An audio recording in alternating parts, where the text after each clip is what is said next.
Close your eyes. Listen. Not to the sounds of the room around you, let those fade. Listen past them and past the silence beyond them to something older, to the sound of rain. Not a summer shower, not the comfortable patter of rain on a roof, not the kind of rain that comes and goes in an afternoon and leaves the ground smelling clean. Something larger than that, something older, something that has been going on for longer than you can easily imagine. The sound of rain that has been falling for 1,000 years, for 10,000, for 100,000. The sound of rain that began before your great-grandmother's grandmother was born, before the first city was built, before the first grain was planted, before the first fire was lit by human hands. The sound of rain that began before humans existed, before mammals existed in any form we would recognize, before the dinosaurs, in the deep middle of a geological era so remote and so strange that it might as well be another planet. This is the sound of the Carnian Pluvial episode. 232 million years ago, it began to rain, and it rained, and it rained, and it did not stop for approximately 2 million years. 2 million years. There is no human scale for this. The entire history of our species, from the first stone tool to this moment, you lying here in the dark, spans perhaps 2 to 3 million years. And in the Triassic, the rain fell for almost as long. Not every day, not in every place, not without variation or pause, but consistently, persistently, globally. The rain fell in ways and quantities, and with a duration that transformed the world as completely as any volcanic catastrophe or asteroid impact.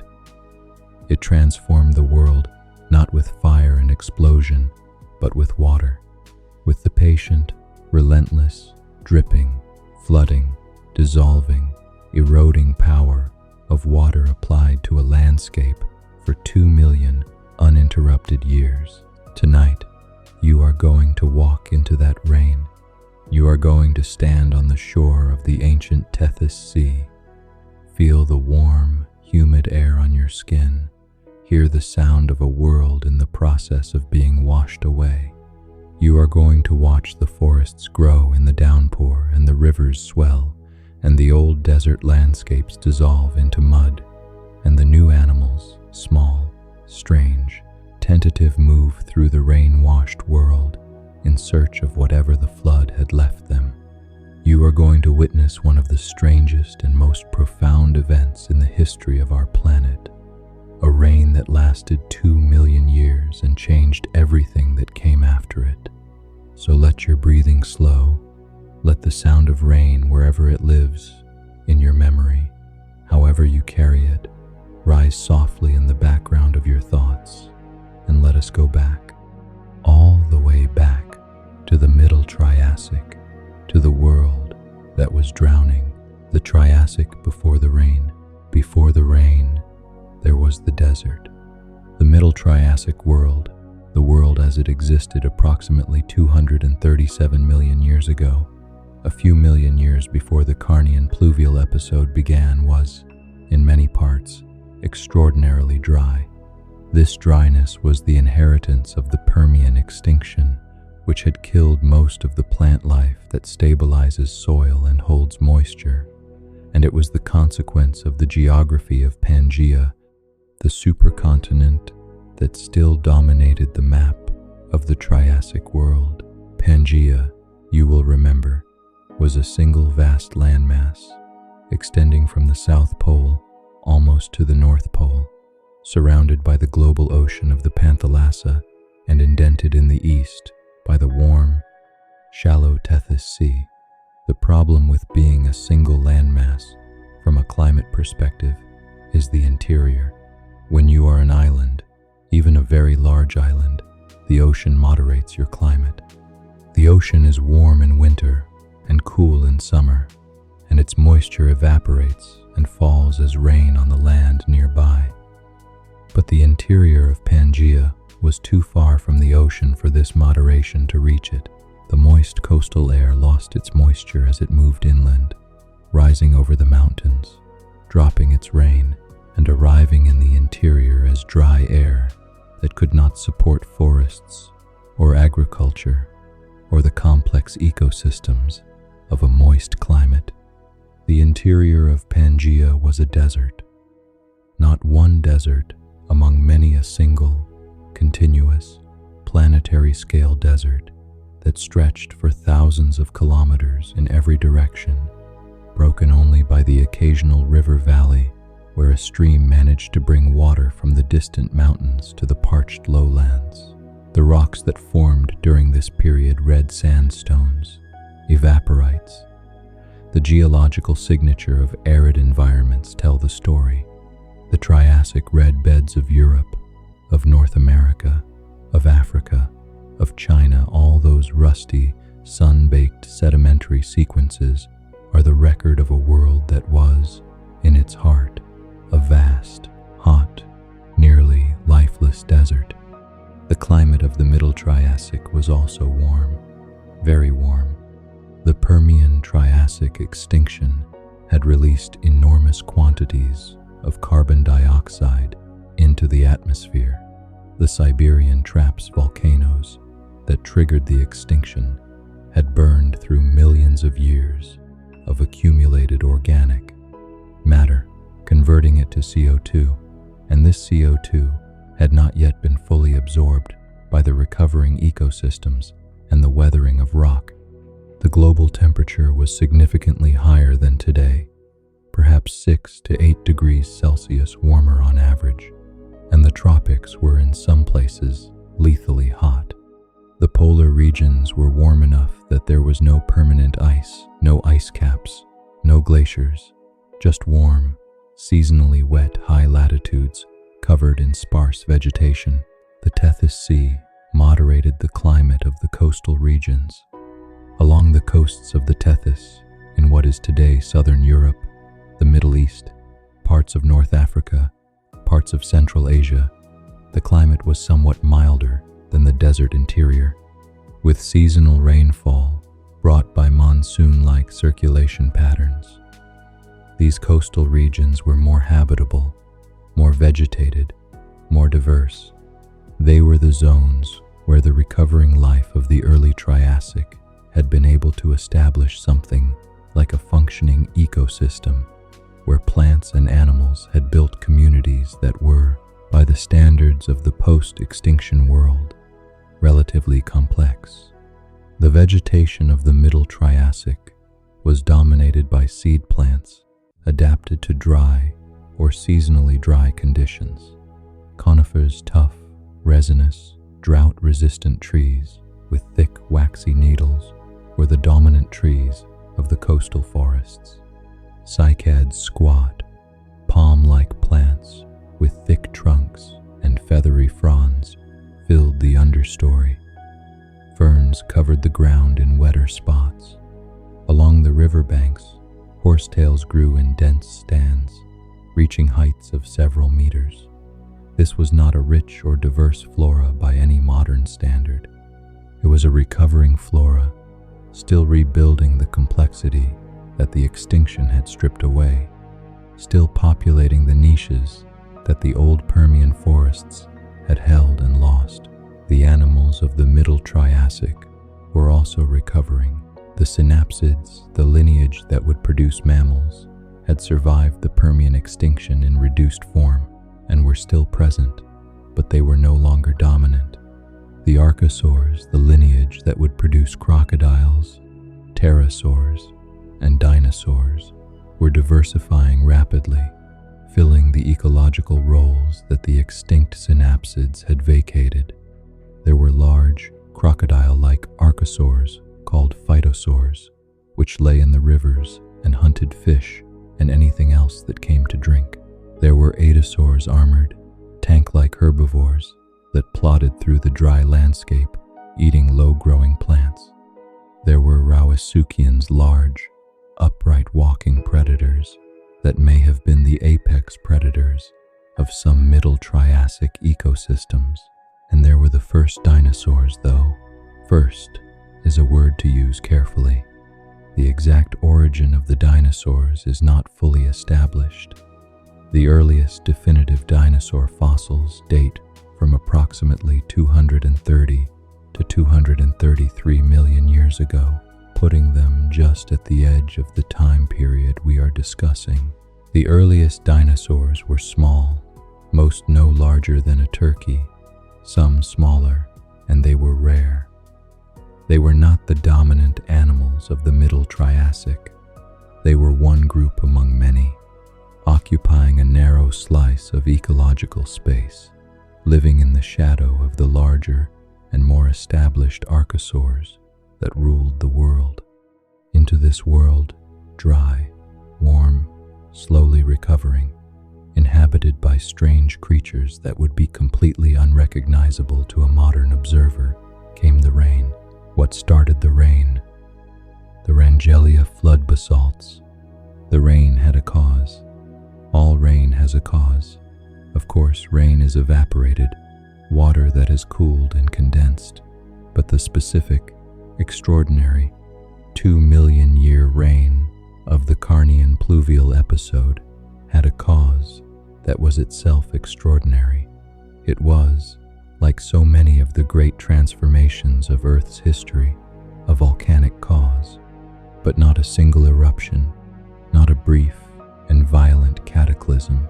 It was a flood basalt, the same slow, relentless, continent-covering lava pouring that had triggered the Permian extinction, but in a different place, at a different time, with different consequences. The Rangelia flood basalts take their name from the Rangelia terrane, a fragment of oceanic crust that was, in the Middle Triassic, somewhere in the tropical Pacific, far from the shores of Pangea. Today, the rocks that were formed in these eruptions are found in Alaska, in British Columbia, and in parts of the western United States. They have been carried there by the movement of the Pacific Plate over the intervening 232 million years, accreted onto the western margin of North America as the Pacific crust was subducted beneath it. But at the time they formed, they were in the middle of the Panthalassa Ocean, a volcanic archipelago or oceanic plateau rising from the seafloor in the warm tropical Pacific. The eruptions that produced the Rangelia flood basalts were enormous by any ordinary standard. The lava poured out of fissures in the oceanic crust, building up layers of basalt that eventually formed an oceanic plateau, a broad, elevated region of the seafloor, perhaps several kilometers higher than the surrounding abyssal plain. The total volume of lava was immense, perhaps comparable to the smaller of the continental flood basalts that have marked Earth's history, and as the lava erupted, it outgassed carbon dioxide, sulfur dioxide, water vapor, the same cocktail of volcanic gases that has driven climate change throughout Earth's history, poured into the atmosphere. But there was a difference between the Rangelia eruptions and the Siberian Traps eruptions that caused the Permian extinction. The Siberian Traps erupted through continental crust, through hundreds of millions of years of accumulated sedimentary rock, including coal and evaporites, which the magma burned and volatilized, releasing additional carbon and chlorine and sulfur beyond what the magma itself contained. The Rangelia eruptions were mostly through oceanic crust, through basalt, not sedimentary rock.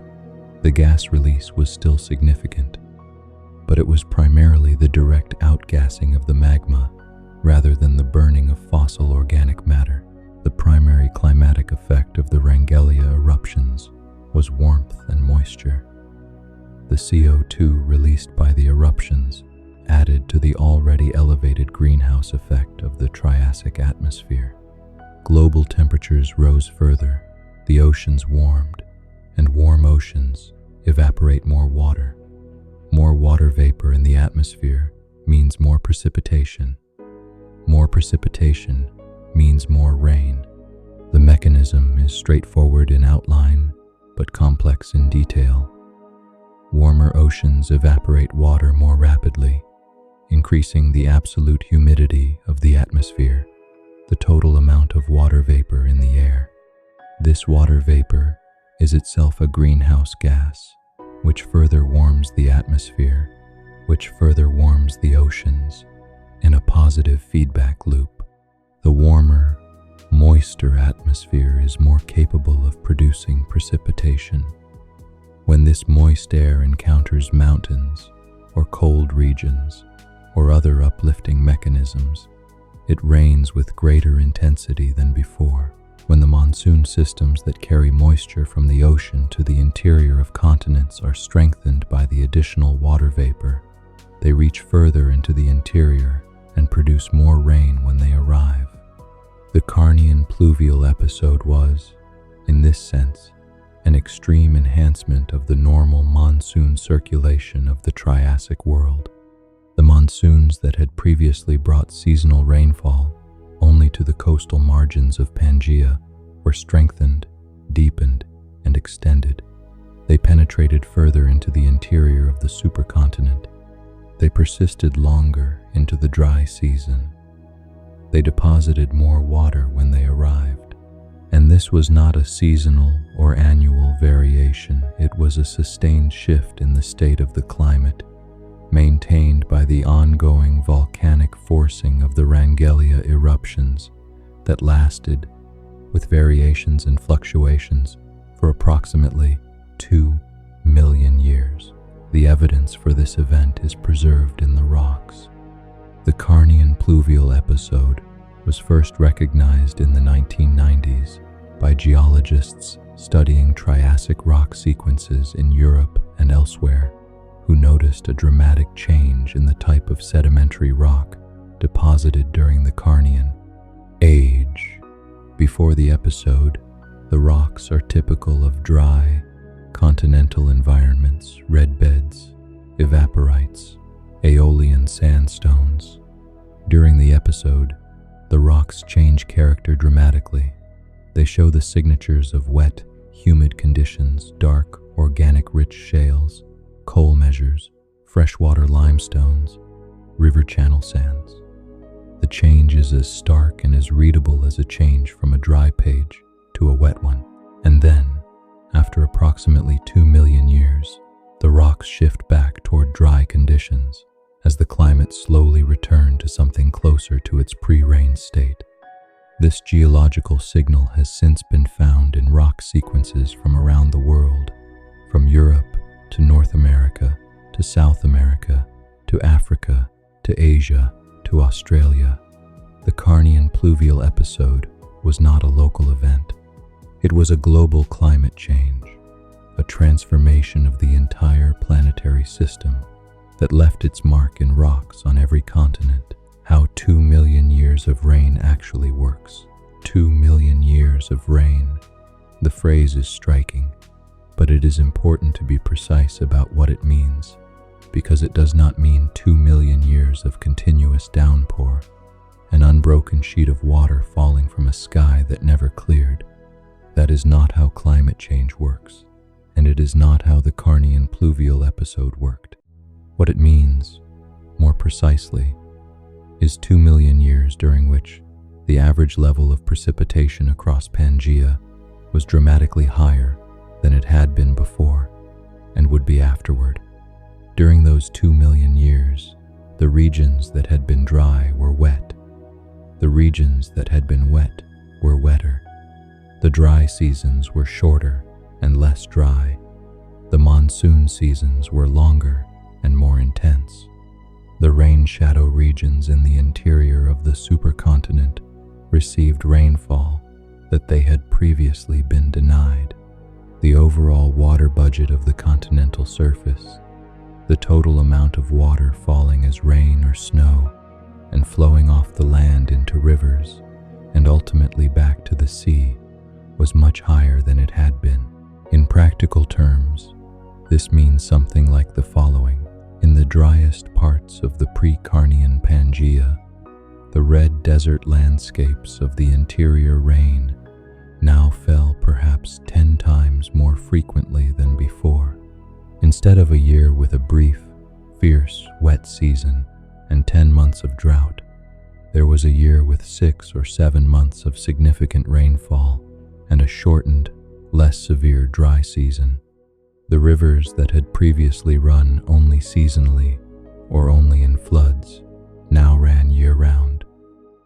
The lakes that had previously dried to salt flats in summer now maintained permanent water bodies. In the wetter coastal regions, the change was even more dramatic. The monsoon rains that had previously lasted 3 months now lasted 5, 6, 7 months.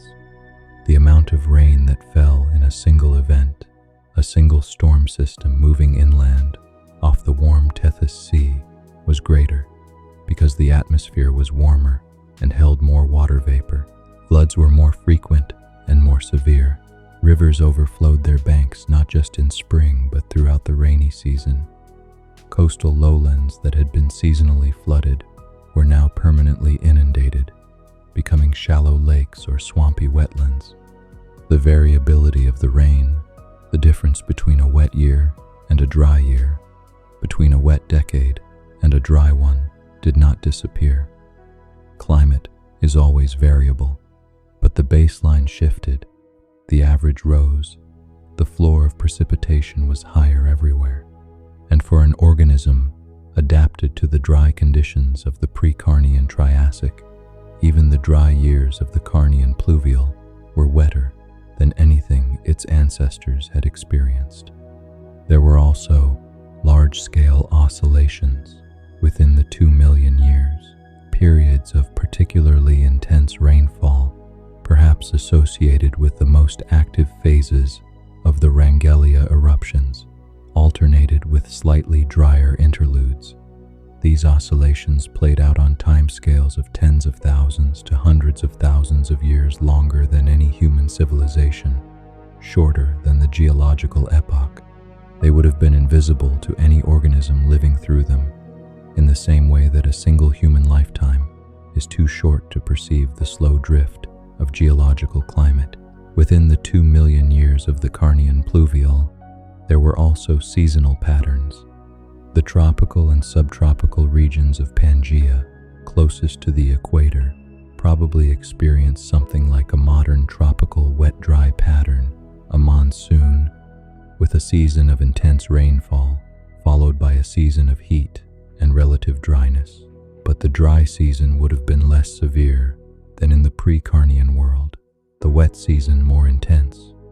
The high-latitude regions, further from the equator, where the dynamics of the climate are different, may have had a more uniform distribution of rainfall through the year, with a longer growing season and less extreme seasonal variation. What the Carnian rain was not was cold. This is important. The Triassic world was warm, and the Pangea eruptions made it warmer. The rain fell in a world that was, on average, several degrees warmer than today's world. It was tropical rain, subtropical rain, warm and steaming, the kind of rain that produces rainforests and swamps rather than the cold, gray drizzle of a northern European winter. The droplets were warm. The air from which they fell was warm. The ground they fell on was warm. The water that collected in the rivers and lakes and swamps was warm. The entire water cycle of the Carnian Pluvial was a warm water cycle, and the ecosystems it produced were tropical in character, lush, humid, biologically productive, full of rapid growth and rapid decay. Think of the most intensely humid summer day you have ever experienced, the kind of day when the air feels thick, when breathing seems like a physical effort, when your clothes are damp before you have left the house, when the smell of vegetation and wet soil and animal life is so strong it seems almost visible. Now imagine that day not as a day, but as a climate, not as an exception, but as the rule, not lasting hours, but lasting millennia. That is the texture, if not the full reality, of the Carnian Pluvial episode, the drowning of Pangea, the most visible effect of 2 million years of rain on the landscape of Pangea was the transformation of the continental interior. The red, arid deserts that had dominated the heart of the supercontinent began, slowly and then more rapidly, to change. The change began at the edges. The coastal regions, already the most productive parts of Pangea, received even more rain. Forests grew denser, taller, more diverse. River systems expanded, their tributary networks reaching further inland than before. Where the rivers reached, they brought water to landscapes that had been denied it, and vegetation followed the water. Slowly, the edge of the desert retreated inland. The rivers of the Carnian world were not like the modern rivers you know. They were large, and they were loaded, a river in a newly vegetated landscape, a landscape where plants are still establishing their root systems, where the soil is not yet deeply developed, where the ground is not yet stabilized by the deep-rooted trees and shrubs of a mature forest, carries an enormous load of sediment. The rain falls on bare or sparsely vegetated ground, picks up the loose surface soil, and carries it into the streams and rivers, which carry it to the sea. The rivers of the Carnian Pluvial were brown and heavy with sediment, their channels wide and shallow and constantly shifting, depositing their loads in deltas and floodplains that grew rapidly as the sediment accumulated. The geological record of the Carnian Pluvial in many parts of the world is characterized by this kind of sediment. Thick sequences of river channel sands and overbank silts deposited by large, dynamic river systems that were carrying enormous quantities of eroded material from the interior of Pangea to the sea. In what is today the British Isles, the American Southwest, the German Triassic, the Chinese Triassic, geologists have found these characteristic sedimentary sequences, the gray and brown and greenish sandstones and mudstones of the Carnian, sitting above and below the red beds of the drier Triassic periods on either side. The interior of Pangea did not all turn into forest. Parts of it, particularly the areas furthest from the ocean and the areas in the rain shadows of mountain ranges, remained relatively dry even during the Carnian Pluvial. The interior of the supercontinent was simply too large for any climate change to fully moisten, but the extent of true desert, the lifeless, salt-crusted, wind-blown desert of the pre-Carnian interior, shrank dramatically. Dry grasslands and scrublands moved into areas that had been absolute desert. Open woodland moved into areas that had been scrubland. Forests expanded along the river valleys, reaching hundreds of kilometers further into the interior than they had before. The evaporites, the thick salt and gypsum deposits that had formed in the pre-Carnian lakes and playas of the interior were dissolved by the newly abundant water. Rain falling on exposed evaporite deposits dissolves them, carrying the salt and sulfate into the rivers and ultimately to the sea. The salt flats of the pre-Carnian interior, dried lakes where water had evaporated and left behind its dissolved minerals, were flooded and dissolved during the Carnian Pluvial. In some areas, the dissolution of these evaporites created unusual, brackish water bodies, shallow lakes, and wetlands with high mineral content, strange chemical environments that supported specialized biological communities, adapted to the unusual chemistry. The lowland coastal areas of Pangea, particularly around the margins of the Tethys Sea, were flooded. The sea level rose, slightly warmer oceans expand thermally, and even without the melting of polar ice caps, the warming of the Triassic Ocean during the Carnian Pluvial would have raised sea levels by a small amount, but even a small rise in sea level, combined with increased river flooding and higher groundwater tables, was enough to inundate low-lying coastal areas that had previously been above the waterline. These inundated coastal zones became shallow seas, lagoons, and coastal wetlands, productive, species-rich environments that supported the recovery and diversification of marine and coastal life. The flooding of the interior and the expansion of coastal wetlands created a world of water in a place that had been defined by the absence of water.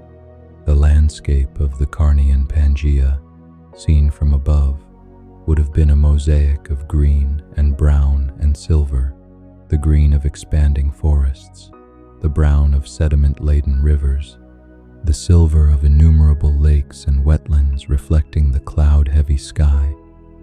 It would have been, by any previous Triassic standard, a drenched and dripping world, the death of the desert. The desert of the pre-Carnian Triassic did not die quickly. Deserts are persistent things.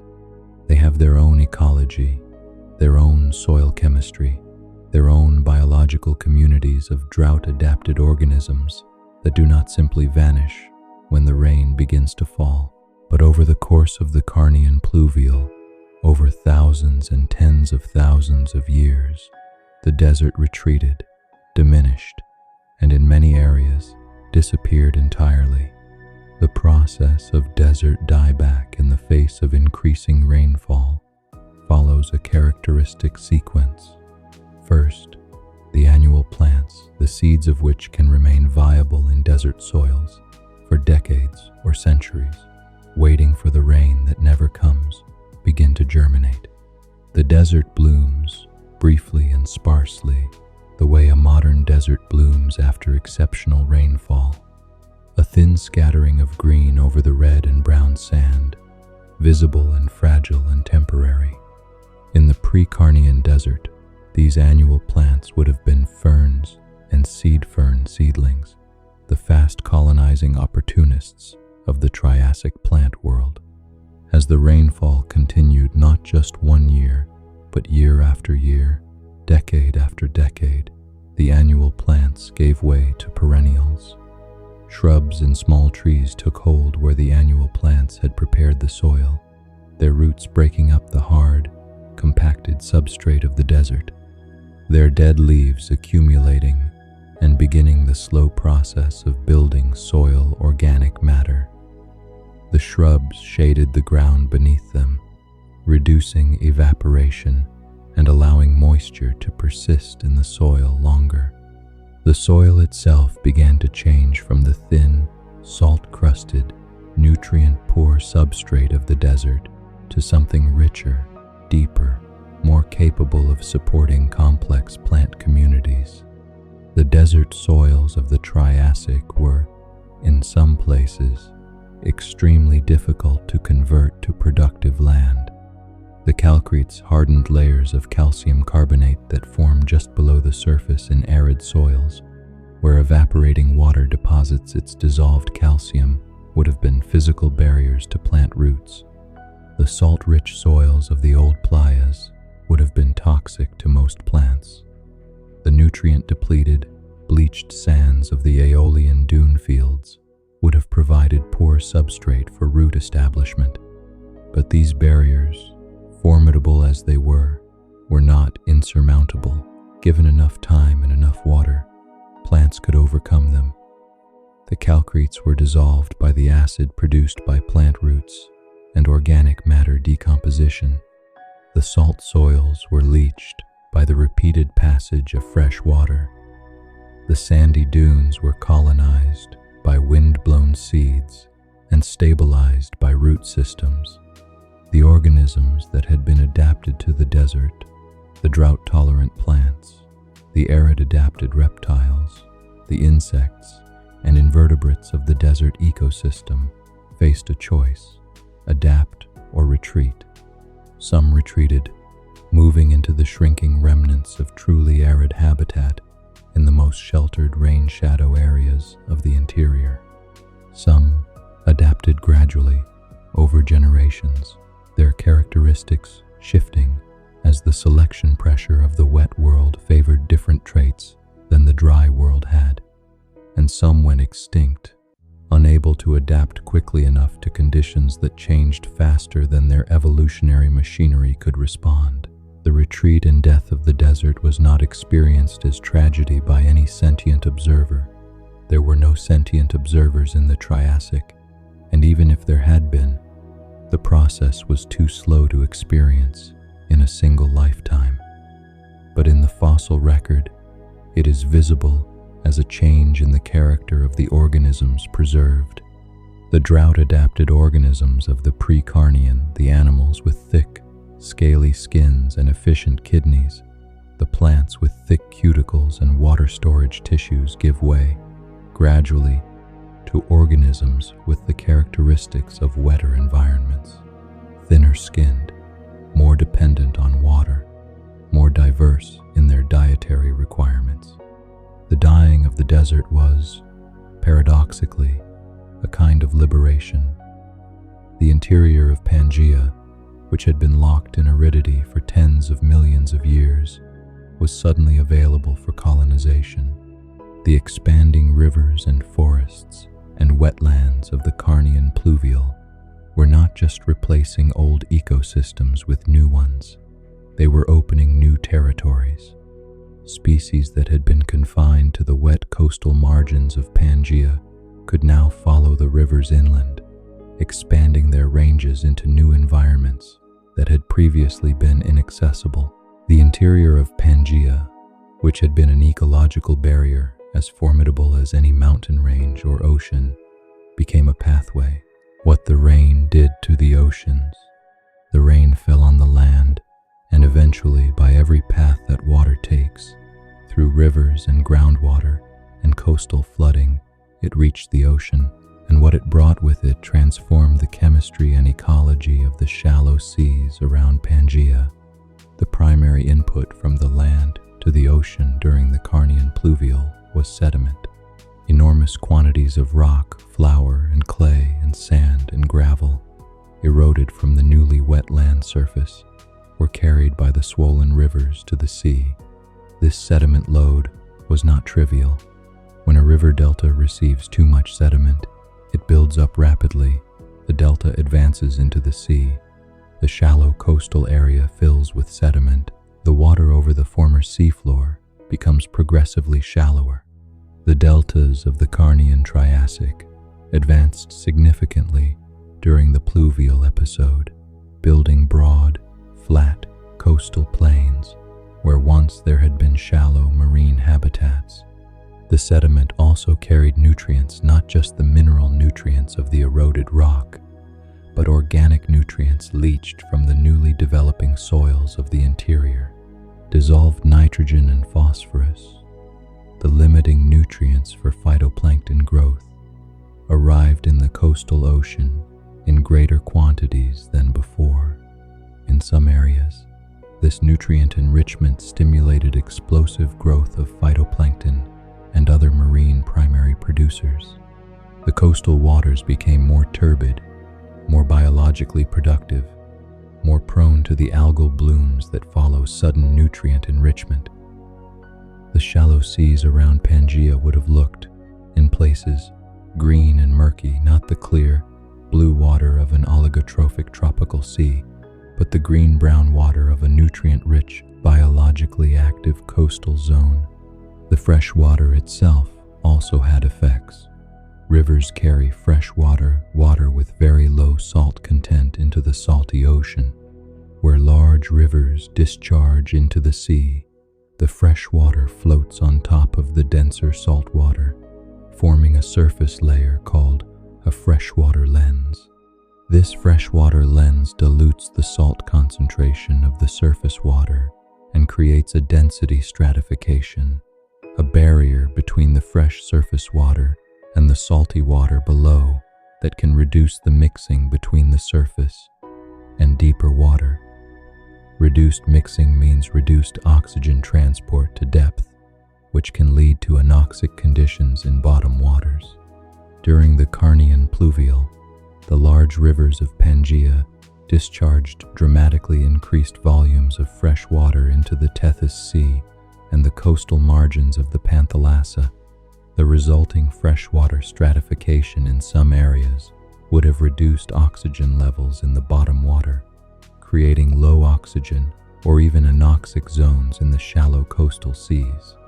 These low oxygen zones are visible in the geological record as black shales, dark, organic-rich sediments that form when organic matter is preserved rather than decomposed, because there is insufficient oxygen for the aerobic bacteria that would normally break it down. The black shales of the Carnian boundary are a distinctive marker of the pluvial episode in many rock sequences. They represent not just the preservation of organic matter, but the death of the bottom-dwelling organisms that could not survive the low oxygen conditions, the trilobite-like creatures that burrowed in the seafloor sediment, the bottom-feeding fish and invertebrates, the corals and sponges of the shallow reefs. All were affected by the expansion of anoxic bottom water. But the ocean was not uniformly stressed during the Carnian Pluvial. The open ocean, far from the influence of river discharge, maintained its normal chemistry. The upwelling zones along the western margins of the ocean, where deep, cold, nutrient-rich water was brought to the surface by wind-driven circulation, remained productive. The deeper parts of the Tethys, where the stratification caused by fresh water input did not reach, remained oxygenated. The Carnian Ocean was a mosaic of stressed coastal environments and healthy, open ocean environments, and the organisms that could move between them, the free-swimming fish and cephalopods and marine reptiles, fared better than those confined to the affected coastal zones. The warming of the ocean surface caused by the greenhouse gases from the Wrangellia eruptions also had consequences for marine life. Warmer water holds less dissolved oxygen. Coral and other reef-building organisms are sensitive to temperature and chemistry. The slight warming of the Carnian Ocean, combined with the freshening and acidification of coastal waters, created conditions that stressed the reef ecosystems of the Tethys. The Triassic reefs, still rebuilding from the catastrophe of the Permian extinction, experienced another setback during the Carnian Pluvial. Some reef communities collapsed, others were restructured, with different species assemblages replacing the pre-Carnian communities. The calcareous nanoplankton, tiny, calcium carbonate-shelled algae that form the base of many marine food webs, responded to the changed ocean chemistry with a significant change in their community composition. The carbon isotope ratios preserved in their shells shifted during the Carnian Pluvial, recording the changed chemistry of the ocean water in which they grew. These isotopic shifts, visible in the geological record as a distinctive excursion in the carbon 1-3 record, are one of the primary tools that geologists use to identify and date the Carnian Pluvial episode in rock sequences around the world. The animals that drowned, not literally drowned though, flooding certainly killed individual animals, as it always does. The animals that were lost during the Carnian Pluvial episode were lost in the way that species are usually lost during climate change. Gradually, through the combination of habitat destruction, disruption of food webs, failure of reproduction in altered conditions, and competition from newly expanding species that were better suited to the new environment. The animals that suffered most during the Carnian Pluvial were those adapted to the dry conditions of the pre-Carnian Triassic, the xeric specialists. The organisms that had evolved specifically to thrive in arid or semi-arid environments, and that could not survive the transition to wet conditions.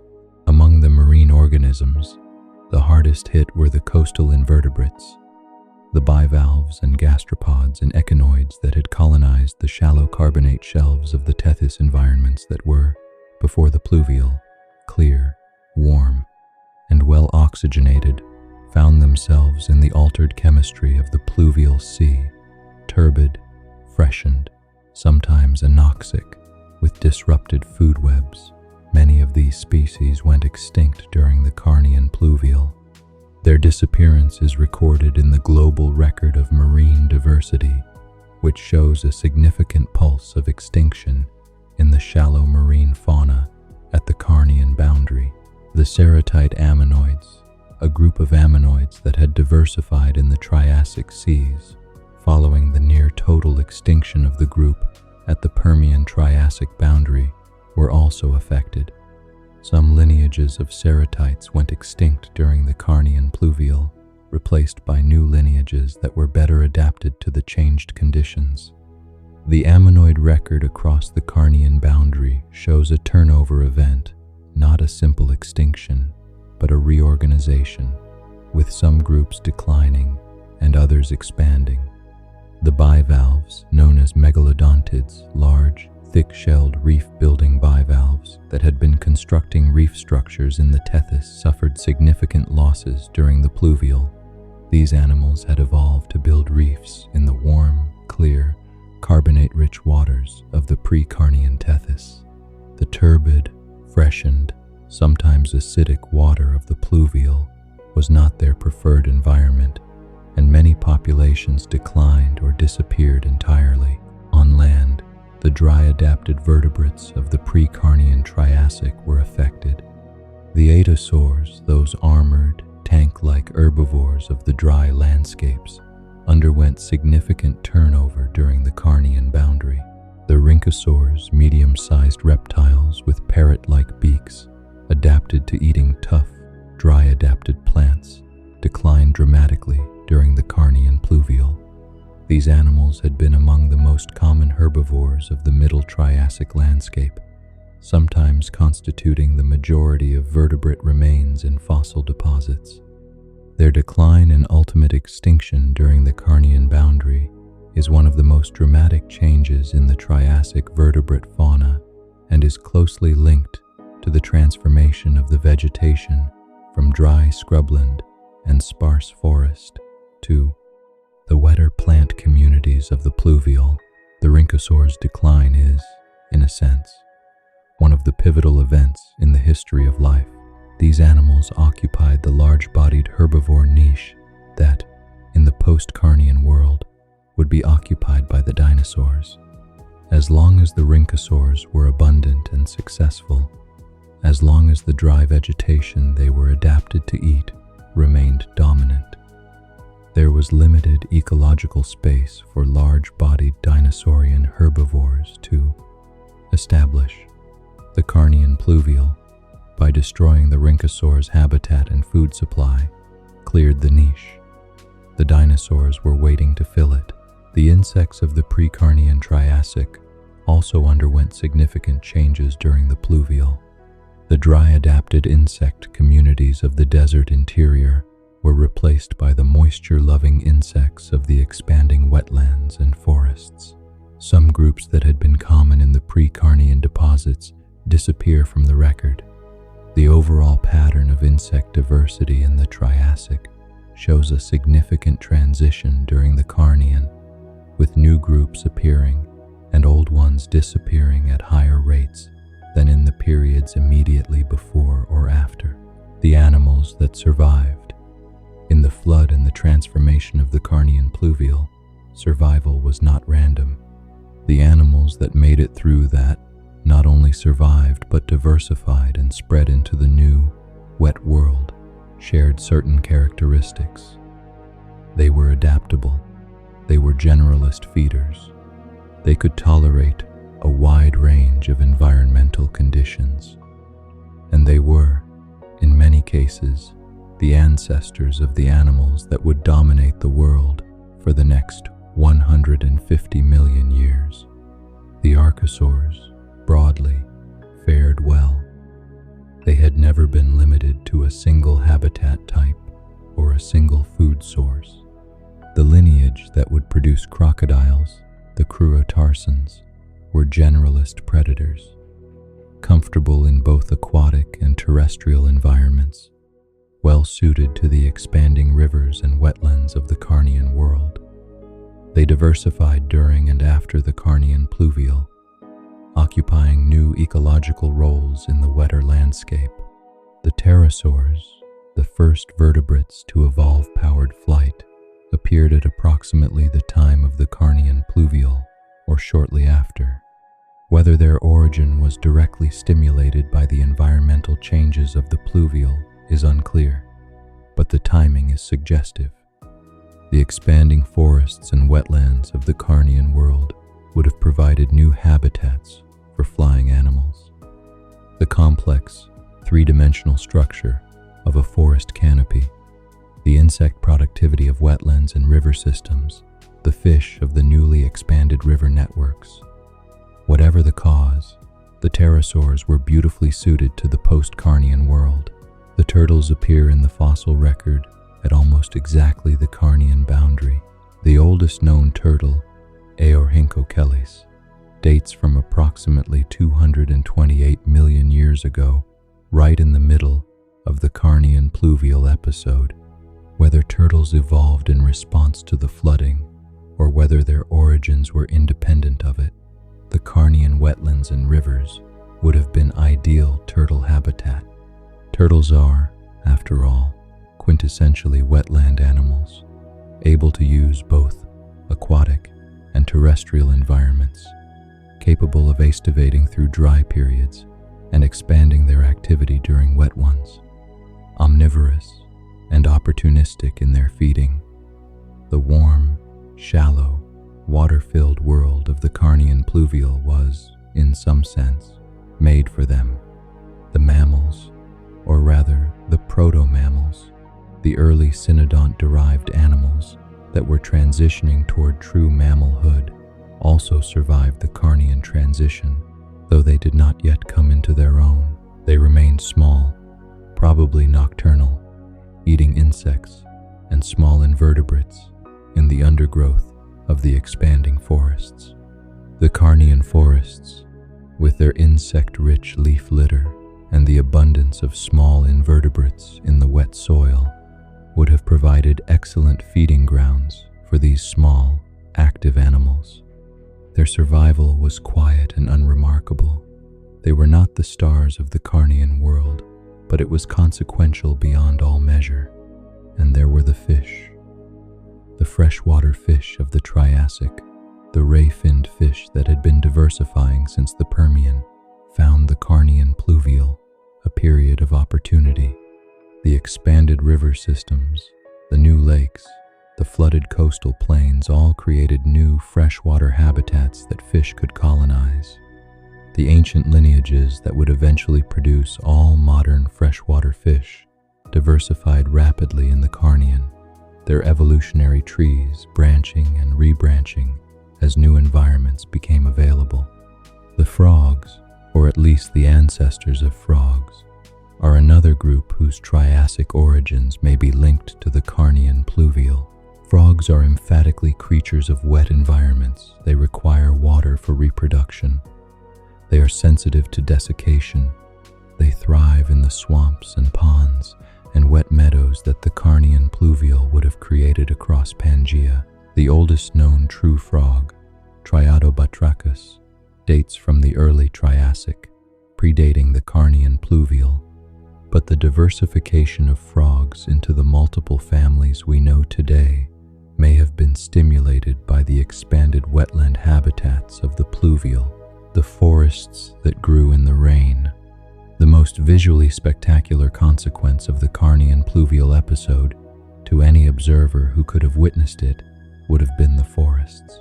Before the pluvial, the forests of Pangea were sparse, scattered, and adapted to dry conditions. They were the forests of a recovering world, still rebuilding after the Permian extinction, still limited by the aridity of the Triassic climate, still dominated by the tough, drought-resistant plants that had survived the Permian catastrophe: conifers, cycads, ferns, trees with thick bark and efficient water use, understories that were open and scrubby, with gaps between the trees filled with dusty soil rather than the dense, layered undergrowth of a truly wet forest. As the rain increased and persisted, these forests began to change. The moisture allowed a greater diversity of plants to establish. Species that had been confined to the wettest coastal refugia began to spread inland, following the expanding rivers, colonizing the newly moist interior. The understory, filled in ferns and horsetails and mosses, covered the ground where before there had been bare soil. The canopy closed, the trees grew closer together, their branches interlocking, creating the continuous green roof that characterizes a tropical or subtropical rainforest. The forest became darker, cooler, moister, more layered. The Carnian forests were not the forests you know. There were no flowering plants. Those would not appear until the Cretaceous, nearly 100 million years later. There were no grasses. There were no broad-leaved, deciduous trees. The dominant trees were conifers, tall, straight-trunked trees with needle-like or scale-like leaves, producing cones rather than flowers and fruits. In the wetter areas, the tree ferns grew again, large ferns whose trunks could reach several meters in height, topped by crowns of large, arching fronds. In the understory, smaller ferns of every description covered the ground, their fronds catching the filtered light that came through the canopy. The Carnian forests had a particular character that was different from both what came before and what came after. They were structurally complex, multi-layered, with a tall canopy, a mid-level of tree ferns and smaller conifers, and a dense ground layer of smaller ferns and mosses. But they were floristically simple, by modern standards dominated by a relatively small number of plant species, each present in large numbers, without the extraordinary species richness of a modern tropical rainforest.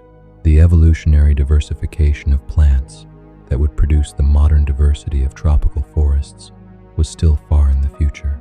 The conifer forests of the Carnian Pluvial, in their wet form, produced prodigious quantities of organic matter. The warm temperature, the high humidity, and the year-round growing season allowed rapid photosynthesis. Trees grew quickly.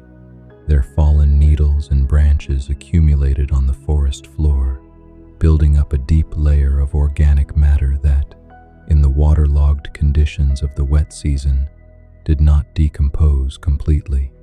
Peat began to accumulate in the wettest areas, not the cold, sphagnum moss peat of northern bogs, but warm, tropical peat made of compressed fern and conifer material, the same kind of material that would eventually become coal. The coal deposits of the Carnian Triassic, thin, scattered, and nowhere near as thick as the great coal measures of the Carboniferous, are a direct record of the forests of the pluvial episode.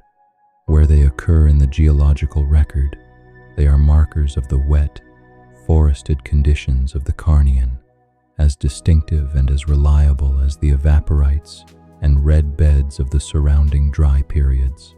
The forests also changed the chemistry of the atmosphere. Trees absorb carbon dioxide and release oxygen. The expansion of forests during the Carnian Pluvial, the greening of the interior of Pangea, the conversion of barren desert to productive woodland removed carbon dioxide from the atmosphere, partially offsetting the CO2 released by the Wrangellia eruptions. This negative feedback may have helped to moderate the intensity of the climate warming and to limit the extent of the precipitation increase. The forests were, in a sense, participating in their own regulation. Their growth was stimulated by the rain, and their growth moderated the conditions that were producing the rain. The soil beneath the flood, beneath the forests and the wetlands and the swollen rivers of the Carnian Pluvial, the soil was changing. In many ways, the transformation of the soil during the pluvial was was as significant as the transformation of the surface ecosystems, because it was the soil that would determine what kinds of plants and animals could inhabit the post-Carnian world. Soil is not just dirt.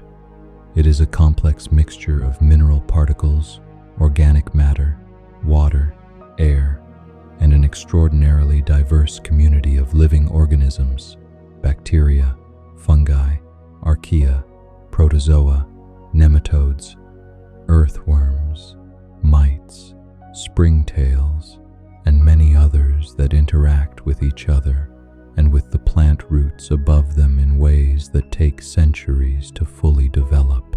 Building a deep, rich, biologically complex soil from bare rock or desert pavement is a process that takes thousands of years at minimum, and the soils of the pre-Carnian Triassic were, in many parts of the interior, poor, thin, nutrient-depleted, physically and chemically inhospitable. The reign of the Carnian Pluvial began the process of soil building in the newly wet interior.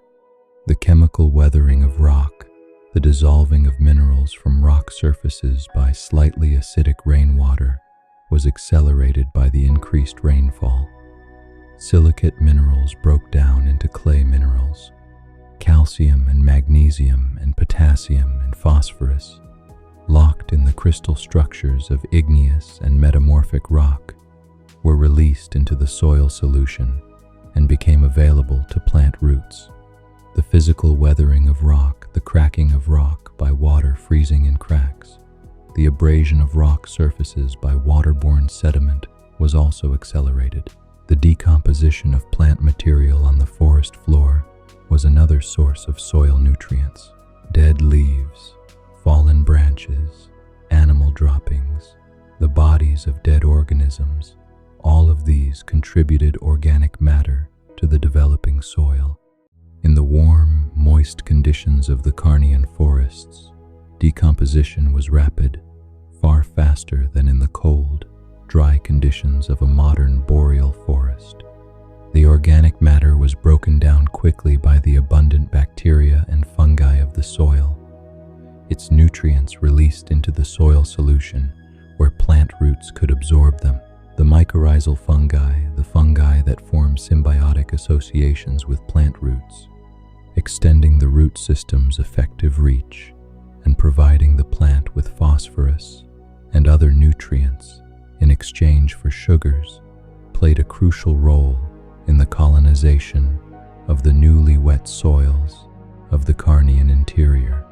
These fungi had been present in terrestrial ecosystems since at least the Devonian, and their ability to help plants establish in poor soils was essential for the rapid colonization of the Carnian interior. As the mycorrhizal networks spread through the developing soil, they connected the newly establishing plants with each other and with the soil mineral nutrient pool, facilitating the rapid growth of the Carnian forests. The soils that developed during the Carnian Pluvial were not just richer in nutrients than the pre-Carnian soils, they were also physically different. The abundant organic matter made them darker in color, the red and yellow of the pre-Carnian oxidized soils, giving way to the brown and black of the organic-rich Carnian soils. It made them more water-retentive. Organic matter can hold many times its own weight in water, reducing the rapid drainage that had characterized the mineral soils of the desert. It made them more structurally stable. The binding action of organic matter and fungal mycelium held the soil particles together, reducing erosion and allowing the soil to maintain its structure even under intense rainfall. The footprints of the Carnian Pluvial in the soil record are visible to geologists who study paleosols, ancient soils preserved in the rock record. The transition from the red, oxidized, nutrient-depleted paleosols of the pre-Carnian to the dark, organic-rich, more complex paleosols of the Carnian is one of the clearest signals of the pluvial episode in the sedimentary record. These ancient soils are not just evidence of climate change. They are records of a biological revolution, the conversion of a world of poor, dry, biologically impoverished soils to a world of rich, wet, biologically complex soils that would support the diversification of life in the post-Carnian world. The rivers of the Carnian world, the rivers of the Carnian Pluvial were extraordinary, not just larger than the rivers before them, though they were larger, significantly, in most cases, but different in character, different in the landscapes they created, different in the ecological roles they played. The pre-Carnian rivers of Pangea had been mostly intermittent or ephemeral streams that ran only during and after rain events, dry for much of the year, their channels marked by coarse sand and gravel, deposited in brief, intense floods. They had been shallow and narrow, their channels cut into the hard, dry surface of the desert or semi-desert, their banks bare of vegetation except in the most sheltered spots. The sediments they deposited were coarse and poorly sorted, the product of high-energy, infrequent floods rather than the steady, constant flow of a permanent river. As the rainfall of the Carnian Pluvial increased, these rivers changed. The most immediate change was permanence. The rivers began to flow year-round, or at least through much longer periods of the year than before. A river that flows permanently is fundamentally different from one that flows only seasonally. The permanent river maintains a connection between its upstream and downstream reaches year-round, allowing organisms to move along it continuously. It maintains a constant depth and chemistry that aquatic organisms can adapt to. It cuts its channel progressively deeper into the substrate, developing meanders and floodplains that create a complex, varied riparian habitat. The Carnian rivers developed their floodplains. As the rivers began to flow permanently and to carry more water, they overflowed their banks more frequently, depositing sediment on the adjacent flat ground. This deposited sediment built up gradually, creating the flat, low-lying land adjacent to the channel, the floodplain that characterizes mature river systems. The floodplains of the Carnian rivers were wet, regularly flooded, and enormously productive. They supported dense vegetation, attracted large numbers of animals, and became corridors for the movement of species from the wet coastal regions into the formerly dry interior. The largest rivers of Carnian Pangea were probably comparable in scale to the major rivers of the modern world, the Mississippi, the Amazon, the Congo. They drained enormous catchment areas, collecting the rainfall from vast regions of the interior and carrying it toward the Tethys or the Panthalassa. Their deltas, where they met the sea, were enormous, broad, flat, heavily vegetated structures that extended far into the shallow coastal seas. These deltas were among the most biologically productive environments of the Carnian world, their nutrient-rich soils supporting dense stands of vegetation, their shallow waters teeming with fish and invertebrates. The rivers also served as highways for the movement of organisms. In a world that was otherwise a mosaic of different habitat types, forests and wetlands and grasslands and scrublands and remnant deserts, the rivers provided continuous corridors of wet habitat stretching from the coast to the 40 interior. Animals that depended on water, crocodile-like archosaurs, early turtles, amphibians, freshwater fish, could move along these river corridors, colonizing the newly wet interior habitats that had previously been inaccessible. The rivers were, in this sense, the agents of ecological integration, connecting the formerly isolated wet coastal refugia with the expanding wet interior and allowing the exchange of species between them. The visual experience of a Carnian river would have been extraordinary. Standing on its bank, if you could somehow stand there, breathing the warm, humid air, feeling the water vapor on your skin, you would see a river much more sediment-laden than a modern temperate river, its water a pale brownish gray, carrying the rock flour of newly eroded soils.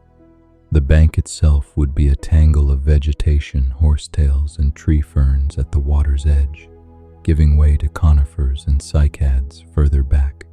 The water's surface would be broken by the snouts and eyes of phytosaurs, those crocodile-like archosaurs that lurked in the shallows, waiting for the unwary.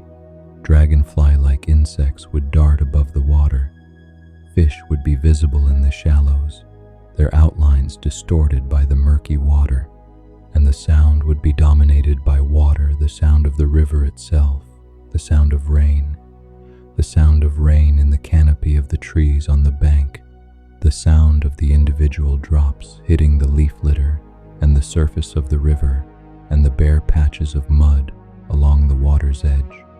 An unceasing, patient, pervasive sound, the sound of a world that was being remade by water, drop by drop, river by river, year by year. The mountains in the rain. The mountains of the Carnian world bore the rain differently than the lowlands.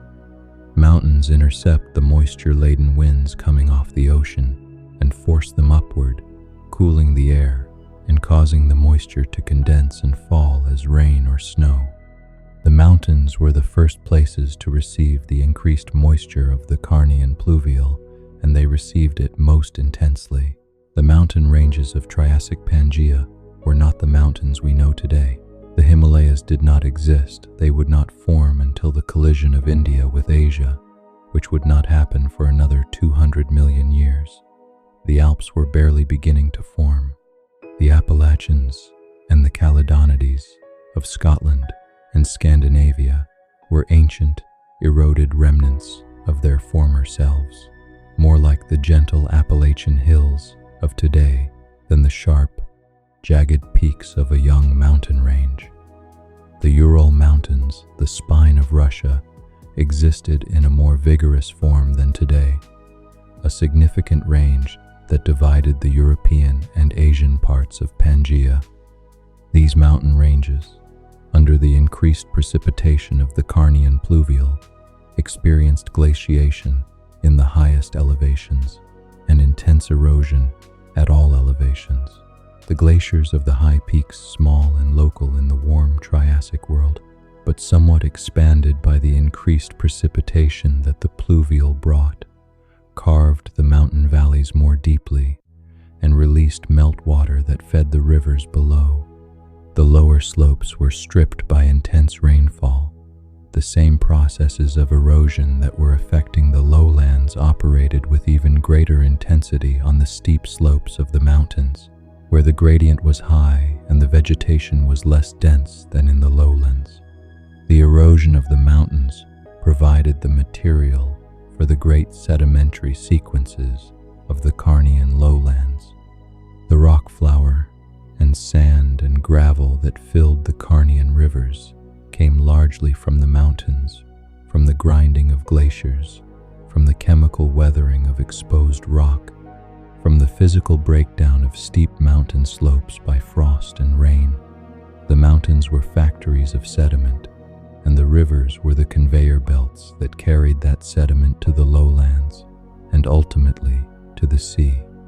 In the valleys between the mountain ranges, sheltered from the prevailing winds, receiving orographic rainfall from the mountains on either side, with rivers providing year-round water, the Carnian Pluvial created some of the wettest and most lush environments anywhere in Pangea.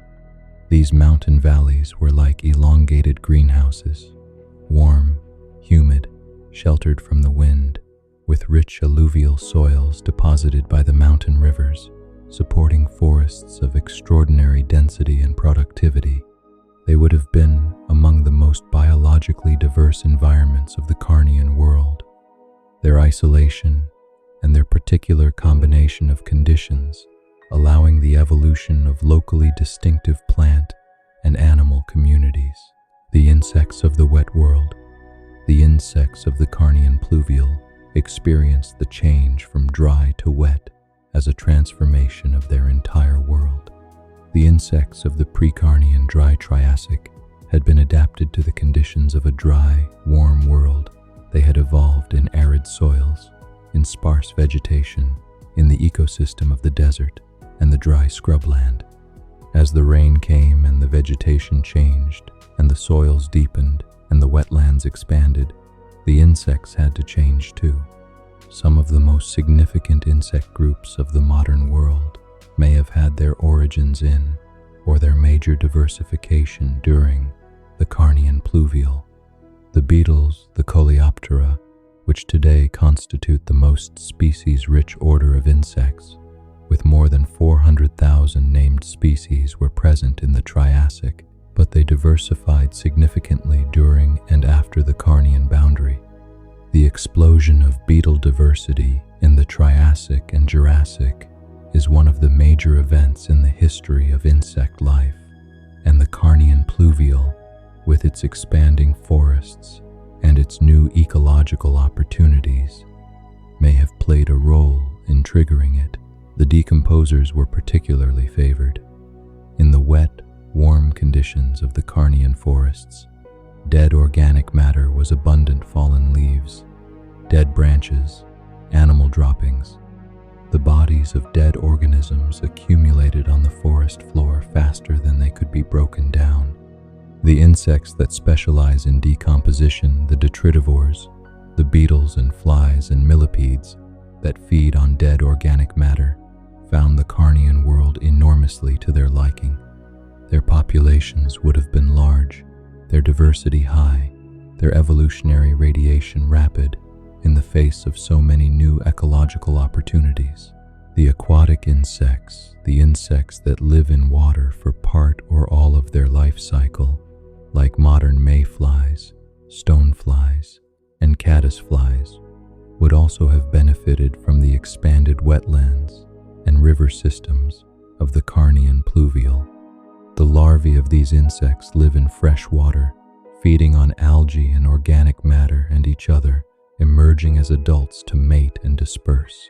The expansion of freshwater habitats during the pluvial would have been an enormous opportunity for these groups, and the sediments of Carnian lakes and river systems preserve the wing venation patterns of these ancient aquatic insects in extraordinary detail. The predatory insects, the dragonflies and their relatives, which had been present since the Carboniferous, also diversified in the Carnian, the abundance of prey in the warm, wet world, supporting larger and more diverse, predatory insect communities.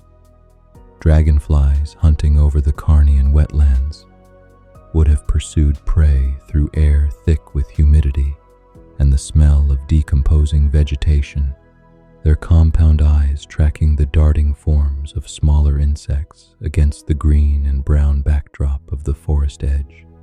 The insects of the Carnian world were the unseen foundation of the ecosystem, the pollinators, though the plants they pollinated were not the flowering plants of the modern world, but rather the conifers and ferns that were pollinated by wind and by simple insects, the decomposers, the prey for larger animals, the hosts for parasites, the engineers of the soil. Without the insects, the ecosystems of the Carnian Pluvial would not have functioned. They were, as they always have been and as they remain today, the invisible majority of animal life, more numerous, more diverse, more ecologically essential than all the vertebrates combined, the strange creatures of the flooded coasts. The coastlines of the Carnian Pluvial world were among the strangest and most fascinating environments of that time, where the rivers met the sea, where the freshwater wetlands graded into the saltwater shallows, where the forests came down to the tidal flats. These transition zones, the estuaries and mangrove-like coastal forests of the Triassic world, were places of extraordinary biological richness and complexity. The marine reptiles of the Triassic, the ichthyosaurs and the nothosaurs, and the early plesiosaurs lived in the shallow coastal seas of the Tethys and the Panthalassa. The ichthyosaurs, which had evolved their dolphin-like body form by the time of the Carnian Pluvial, were supremely efficient swimmers in the open ocean, but they also frequented the shallow coastal zones where fish and cephalopods were abundant. Their fossils are found in the black shales of the Carnian, the organic-rich sediments deposited in the low-oxygen bottom waters of the shallow coastal seas in exquisite preservation. Their bones, sometimes articulated, sometimes with preserved traces of soft tissue, sometimes with the remains of their last meal still visible in their stomach regions. The nothosaurs, long-necked, paddle-limbed marine reptiles that were in some ways the precursors of the plesiosaurs, were particularly characteristic of the Triassic Tethys. They were not exclusively marine. Many of them probably spent time on land, haul out on the beaches and rocky shores, more like modern seals than modern dolphins. They hunted fish and cephalopods in the shallow waters, their long necks allowing them to strike quickly at prey that might evade a more conventionally shaped predator. Their fossils are found in great numbers in the marine sequences of the Triassic Alps, the limestone mountains of Austria and Switzerland and Italy, which were once the shallow carbonate platform of the southern Tethys.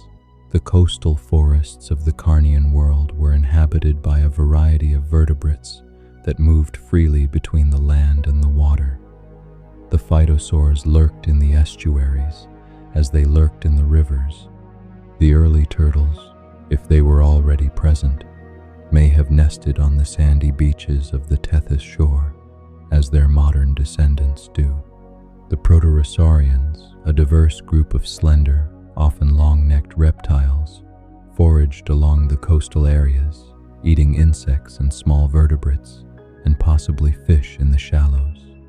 And in the shallow seas just offshore, life was reorganizing itself in response to the changed conditions of the Carnian Pluvial.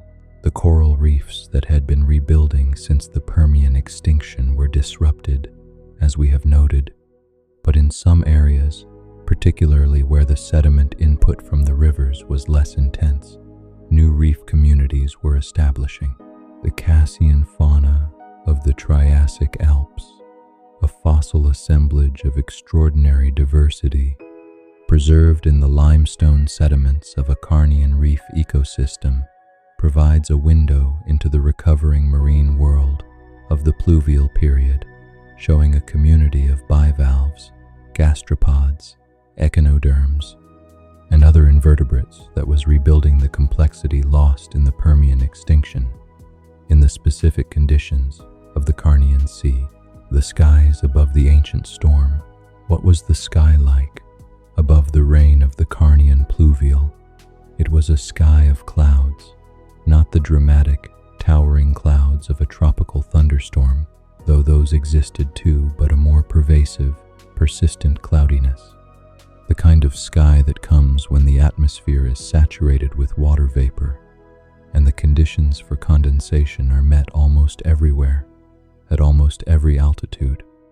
The kind of sky that turns sunlight into a diffuse, directionless illumination, without the sharp shadows and bright highlights of a clear day. The cloud cover of the Carnian Pluvial would have varied with season and with latitude, as it always does. At the intertropical convergence zone, the belt of rising air near the equator, the clouds would be deep and thick. The convective towers of the tropical rainstorms, rising to the tropopause and spreading into the characteristic anvil shapes of cumulonimbus clouds. These convective storms would have produced intense, localized rainfall, not the steady drizzle of a temperate cyclone, but the fierce, brief downpours of a tropical afternoon thunderstorm, walls of water falling from a black sky, the land steaming as the drops hit the warm soil. At higher latitudes further from the equator, in the subtropical and mid-latitude regions of Pangea, the cloud cover would be more stratiform. clouds lower and flatter, the rain more steady and persistent. These were the regions of the expanded monsoon, where the moisture-laden air coming off the ocean would sweep inland for weeks and months at a time, producing not the dramatic bursts of tropical convective rain, but the patient, continuous, soaking rain that saturates the soil to great depths and fills the rivers for months after the rain itself has stopped. The lightning of the Carnian storms would have been extraordinary. Thunderstorms produce lightning through the electrostatic separation of charges within the clouds, a process driven by the rapid vertical movement of air and the collision of ice crystals and water droplets within the storm cloud. Larger, more intense storms produce more lightning. The convective storms of the tropical Carnian world, fueled by the warm ocean and the saturated atmosphere, would have been among the most electrically active storms in Earth's history. The lightning would have struck the forest canopy repeatedly, igniting fires that the rain would have quickly extinguished. The charcoal from these lightning-ignited fires is preserved in the Carnian sediments. Thin layers of fossil charcoal scattered through the organic-rich shales, a record of the brief, fierce fires that the rain both caused and contained. The atmosphere of the Carnian Pluvial was also chemically unusual by modern standards. The volcanic outgassing of the Pangea eruptions, which was the ultimate cause of the climatic change, added sulfur dioxide and other volcanic gases to the air. The sulfur dioxide combined with water vapor and oxygen to form sulfuric acid aerosols, tiny droplets of acid suspended in the upper atmosphere. These aerosols had two effects. They contributed to acid rain, and they reflected sunlight, acting as a partial brake on the warming caused by the CO2 from the same eruptions. The chemistry of the Carnian atmosphere was a complex mix of volcanic inputs and biological feedbacks, producing conditions that no modern instrument has measured and that we can only infer from the geological record. The sun, when it broke through the cloud cover of the Carnian Pluvial, would have been intense. The tropical and subtropical regions of Pangea, receiving direct sunlight at high angles, would have been brilliantly lit when clear, the wet vegetation steaming in the sudden warmth, the water surfaces of the lakes and rivers flashing with reflected light. These moments of clarity between the rain squalls during the dry season, in the brief interludes between one weather system and the next, would have been among the most beautiful features of the Carnian world. The saturated green of the wet forest, lit by tropical sunlight, the droplets on the leaves catching the light like millions of small mirrors, the steam rising from the warm, wet ground, the turning point, when the rain finally slowed. 2 million years is a long time to rain. But the Carnian Pluvial episode was not eternal. The volcanic forcing that had initiated it, the outgassing of the Pangea flood basalts, was finite. The eruption slowed, and then, over hundreds of thousands of years, they largely ceased. The volcanic input of CO2 and water vapor into the atmosphere declined. The atmosphere, responding to the reduced forcing, began to return toward its pre-pluvial state. The transition was gradual. The climate did not snap back overnight to the dry conditions of the pre-Carnian. The forests that had grown during the pluvial modified their own climate, absorbing CO2, contributing to a cooling feedback, increasing the reflectivity of the land surface. The soils that had developed held water more effectively than the pre-pluvial desert soils, moderating the drying somewhat. The rivers that had established permanent channels maintained them through seasons that were drier than the height of the pluvial, but the direction of change was clear. The monsoons that had penetrated deep into began to retreat toward the coasts.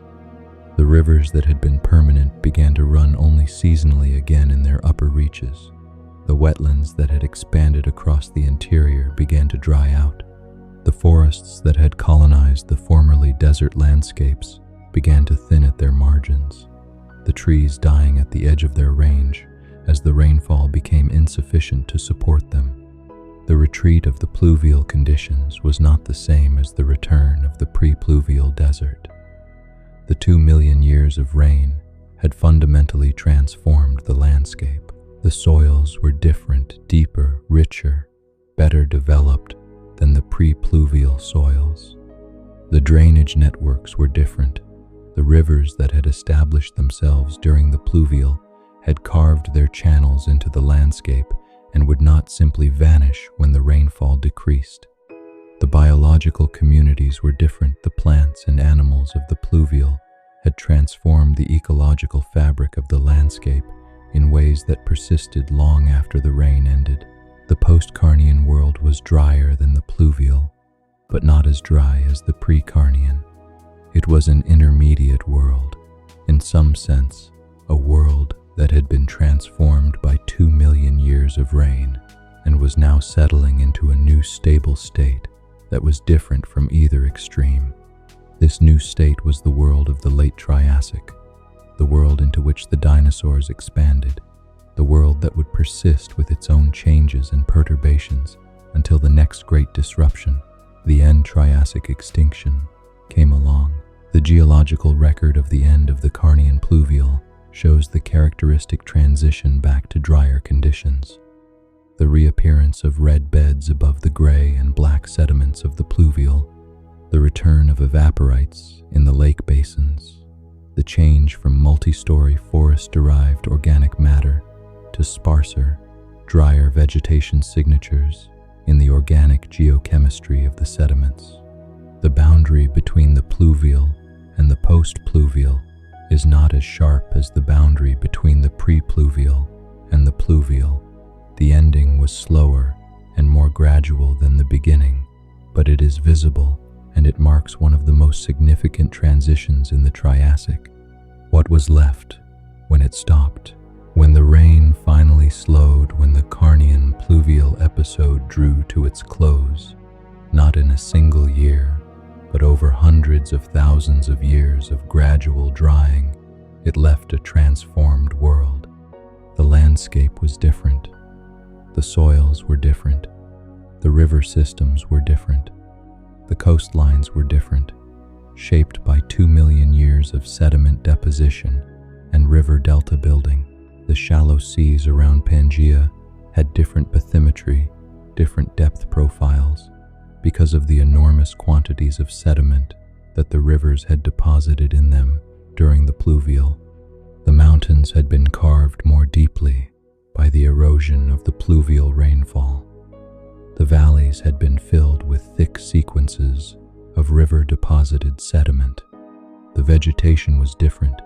The dry-adapted flora of the pre-Carnian, the widely spaced conifers and cycads of the desert margin had been replaced or supplemented by a more diverse plant community, one that included species adapted to a wider range of moisture conditions and that was capable of exploiting the richer, deeper soils that the pluvial had produced.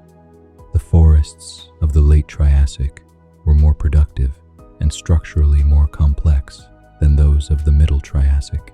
The understory was denser, the ground cover was more diverse, the nutrient cycling was more efficient. The animal communities were different. The rhynchosaurs were gone, or nearly so. The atosaurs were greatly reduced. The phytosaurs still occupied the rivers and lakes. The Rauisuchians were still present as apex predators, but the dinosaurs, which had been rare and marginal before the Carnian Pluvial, were beginning to expand. The ecological space freed up by the extinction of the rhynchosaurs and the other dry-adapted herbivores was available for colonization. The expanding forests of the post-Carnian provided new habitats and new food resources. The conditions were right, at last, for the dinosaurs to take their place. The insects were more diverse.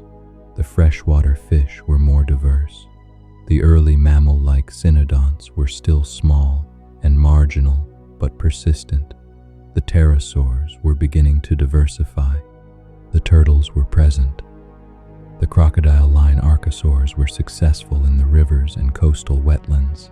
The marine reptiles, ichthyosaurs and nothosaurs, and their relatives were diversifying in the tethys. The world left by the Carnian Pluvial was, in short, a richer and more complex world than the world that had preceded it. Not more diverse in the simple sense of species numbers. Many species had been lost during the pluvial, but more ecologically sophisticated, with more complex food webs and more varied habitat structures. The carbon that had been released by the Rangelia eruptions, the CO2 that had warmed the atmosphere and driven the increased evaporation and rainfall, was being drawn down by the expanding forests and the weathering of newly exposed silicate rock. The atmospheric CO2 levels, which had spiked at the beginning of the pluvial, were declining. The global temperature was beginning to moderate. The extreme greenhouse conditions that had characterized the peak of the pluvial were giving way to a somewhat cooler and more stable climate, still warm by modern standards, still with no polar ice, but less extreme than the Carnian maximum. The world was settling. The rain had stopped. The rivers were finding their new equilibrium. The forests were adjusting their margins to the new rainfall patterns. The animals were redistributing themselves through the changed landscape, occupying the niches that the pluvial had created and the extinctions had vacated. The world was not healed, it was transformed. And transformation is not the same as healing, but it was functional, it was diverse, it was alive, and getting more so. The rise of the dinosaurs from the mud. The rise of the dinosaurs from the world of the Carnian Pluvial is one of the most compelling stories in the history of life, and one of the most recently understood. For most of the history of paleontology, the story of the dinosaurs' rise was told as a tale of superiority. The dinosaurs were better, smarter, faster, more efficient than the other animals of the Triassic, and they replaced them because they were superior. This was the triumphalist narrative, the march of progress version of evolutionary history. The evidence of the Carnian Pluvial suggests a more complex and more interesting story. The dinosaurs did not replace the other Triassic vertebrates because they were inherently superior. They replaced them, at least in part, because the Carnian Pluvial transformed the world in ways that happened to favor the dinosaurs' particular characteristics and body plans, while destroying the environments that had supported the animals the dinosaurs would replace. Before the Carnian Pluvial, the dinosaurs were marginal. The earliest dinosaur fossils, from the Ishigualasto and Los Rastros formations of Argentina, date from the period immediately before or at the beginning of the pluvial, approximately 230 to 233 million years ago. These early dinosaurs, Eoraptor, Herrerasaurus, Eodromeus, were small to medium-sized bipedal predators. They were not dominant. The fossil beds that preserve them also preserve many other archosaurs, rhynchosaurs, atosaurs, cynodonts, which were far more numerous in the pre-Carnian communities. The early dinosaurs were one group among many, occupying a narrow slice of the ecological space of the Middle Triassic. After the Carnian Pluvial, the picture changes. The post-Carnian fossil record from approximately 228 to 220 million years ago shows a dramatic increase in the diversity and abundance of dinosaur fossils, accompanied by a dramatic decrease in the diversity and abundance of the groups that had previously dominated. The rhynchosaurs, which had constituted as much as 80 to 90% of the vertebrate individuals in some pre-Carnian fossil deposits, disappear almost entirely from the record. The Atasaurs decline. The large, non-dinosaurian archosaurs of the Middle Triassic give way to the first large dinosaurs. The sequence of events that connects the Carnian Pluvial to the rise of the dinosaurs runs roughly as follows. The rainfall of the pluvial transformed the vegetation of Pangea, replacing the dry adapted plant communities, the sparse conifer scrublands, and seed fern thickets that the rhynchosaurs were specialized to eat with the denser, more productive forests and wetlands of the pluvial. The rhynchosaurs, as specialists adapted to the pre-pluvial vegetation, could not adjust to the new plant communities. Their populations declined. Their ecological niche, the large-bodied herbivore role in the community, became vacant. The dinosaurs were able to occupy this newly vacant niche. They were not specialists adapted to the pre-pluvial conditions. They were, if anything, generalists. Early dinosaurs were mostly insectivores and small predators, capable of eating a variety of prey and living in a variety of habitats. As the herbivore niche opened up, some lineages of dinosaurs evolved toward plant eating, producing the first large, herbivorous dinosaurs of the late Triassic, the prosauropods, large, long-necked animals that could browse the tallest vegetation of the Carnian and post-Carnian forests. The expanding forests of the Carnian Pluvial also provided new habitats that the dinosaurs could exploit. The three-dimensional structure of a forest with its canopy, its mid-levels, and its ground floor creates a variety of niches that a flat, open landscape does not offer. The diversity of food resources in a forest, insects, fruits, or their Triassic equivalents, seeds, leaves, roots, fungi, carrion exceeds the diversity available in an open scrubland. The dinosaurs, as a group relatively unspecialized to the pre-pluvial conditions, were positioned to take advantage of the new environments that the pluvial created. The rise of the dinosaurs was not instantaneous.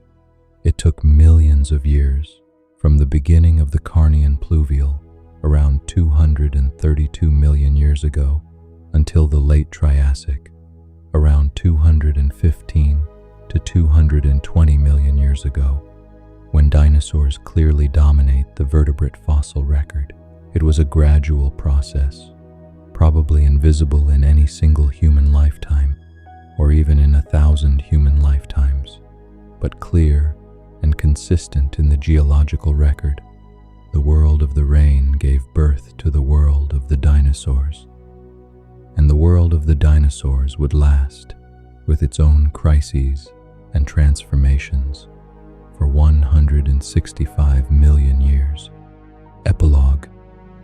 What rain remembers. The rain has stopped. It stopped 232 million years ago, or rather, it gradually diminished and ended. The great global deluge of the Carnian Pluvial, drawing to its close over hundreds of thousands of years of slow drying.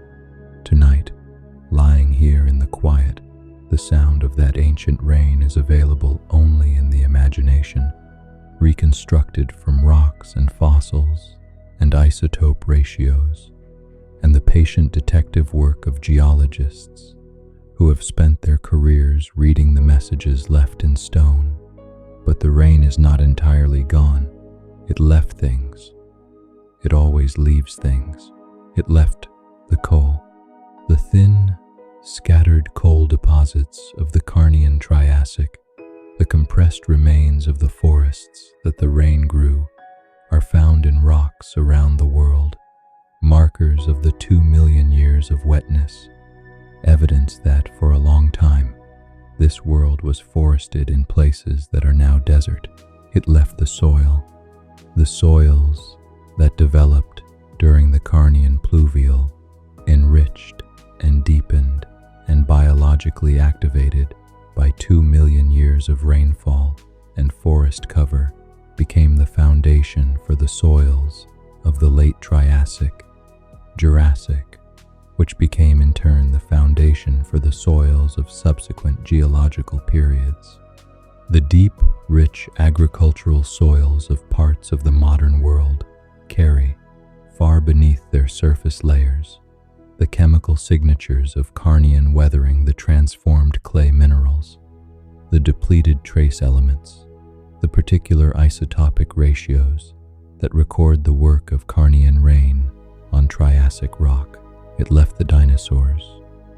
This is, perhaps, the most extraordinary thing the Carnian Pluvial left behind. The rain transformed the world in ways that cleared the ecological path for the most successful large land animals in the history of life.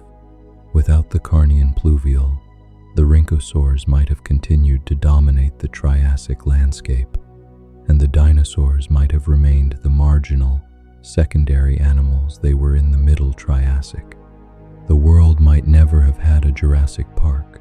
It might never have had the titanosaurs, the stegosaurs, the ceratopsians, the hadrosaurs, the tyrannosaurs. The entire Mesozoic story, 165 million years of dinosaurian dominance, might have been different, or might not have been at all, and it left the mammals, the small, marginal, nocturnal creatures that were the ancestors of all modern mammals, survived the Carnian Pluvial in the wet forests and the expanding wetlands and the riverbank environments, where their insectivorous diet and their tolerance for environmental variability served them well. They endured, they persisted, they waited, as they would wait for another 165 million years, for the opportunity that would finally come, the asteroid that ended the dinosaurs and opened the world to their descendants. You are a descendant of the creatures that survived the Carnian Pluvial. The rain fell on their world, and they survived it. The forests grew, and they lived in them. The rivers rose, and they did not drown. They were small and unremarkable, and completely unknown to the larger animals that shared their world. And they carried within them the possibility of everything that would eventually come after every mammal, every primate, every human being, every thought that has ever been thought by anything. With a warm-blooded body and a mammalian brain, the Carnian rain is 232 million years behind you. In the rocks of the Alps, in the ancient limestone of the Triassic seas, in the black shales of the pluvial coastal zones, in the thin coal seams of the Carnian forests, the evidence of those 2 million years of rain is preserved quiet, patient, indifferent to the extraordinary story it contains. The geologists who find it know what they are looking at: a climate event, a turning point, a moment when the world changed and the stage was set for everything that followed. But tonight, it is not a scientific fact. Tonight, it is a sound, the sound of rain on leaves, the sound of a river rising, the sound of water moving through a world that is still in the process of becoming the sound of transformation, of persistence, of the patient, relentless, unceasing work of water and time. The reign of the Carnian Pluvial is over. It ended long before the first human being walked the earth, long before the first mammal, long before the first dinosaur, long before anything that could hear rain and know what it was. But the world it made is the world you are lying in. The soil beneath your house was shaped, ultimately, by geological processes that the Carnian rain set in motion. The oxygen you are breathing was produced, in part, by the forests that the Carnian rain grew. The mammals that eventually produced you survived, in part because the Carnian world gave them the wet forests and the insect-rich wetlands in which to persist. The rain remembers, not consciously, not purposefully.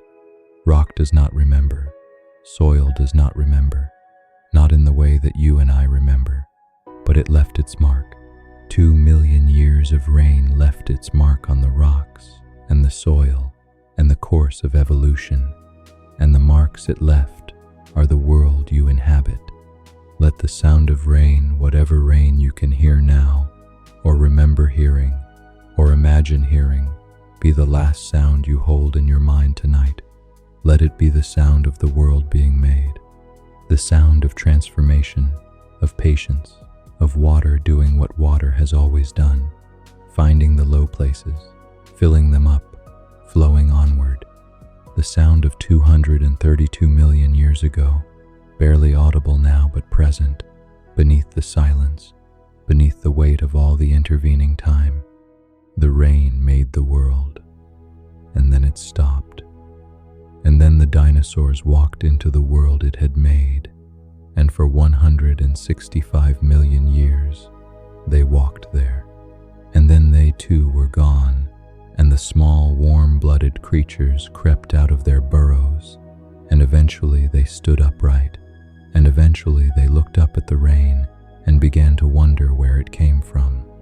The wondering brought you here, and here, tonight, in the warmth and the quiet, the wondering can rest. Sleep well, the rain is over, the world it made is yours. Good night.